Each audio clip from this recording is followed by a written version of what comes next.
தமிழகத்தை ஒட்டி குமரிக்கடல் பகுதியில் நிலவிய காற்றழுத்த தாழ்வு பகுதி லட்சத்தீவு, மாலத்தீவு பகுதிகளுக்கு நகர்ந்துள்ளதாக வானிலை ஆய்வு மையம் தெரிவித்துள்ளது.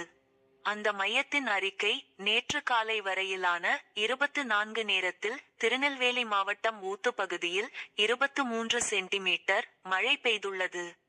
திருநெல்வேலி மாவட்டம் நாலுமுக்கு 21, காக்காட்சி 19, மான்சோலை 18, தென்காசி மாவட்டம் ஆயக்குடி 14, தென்காசி 12, செங்கோட்டை, தூத்துக்குடி மாவட்டம் காயல்பட்டினம், சாத்தான்குளம் பகுதிகளில் தலா 10 சென்டிமீட்டர் மழை பெய்துள்ளது.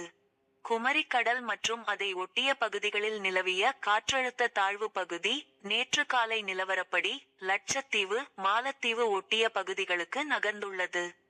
இது மேற்கு, வடமேற்கில் மெதுவாக நகரக்கூடும். தென்கிழக்கு வங்க கடலில் நாளை மறுநாள் புதிதாக ஒரு காற்றழுத்த தாழ்வு பகுதி உருவாக வாய்ப்புள்ளது.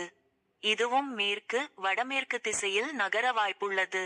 தமிழகத்தில் ஒரு சில இடங்கள், புதுச்சேரி, காரைக்காலில் இன்றும் நாளையும் இடி மின்னலுடன் மிதமான மழை பெய்ய வாய்ப்புள்ளது.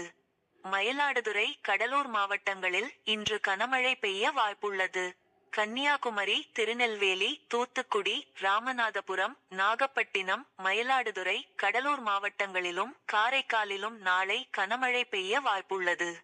சென்னை மற்றும் புறநகர் பகுதிகளில் இன்று வானம் ஓரளவு மேகமூட்டமாக காணப்படும். அந்தமான் கடல் மற்றும் தென்கிழக்கு, மத்திய கிழக்கு வங்க கடலில் இன்று சூறாவளி காற்று வீசக்கூடும் என்பதால் மீனவர்கள் அங்கு செல்ல வேண்டாம். இவ்வாறு அதில் கூறப்பட்டுள்ளது.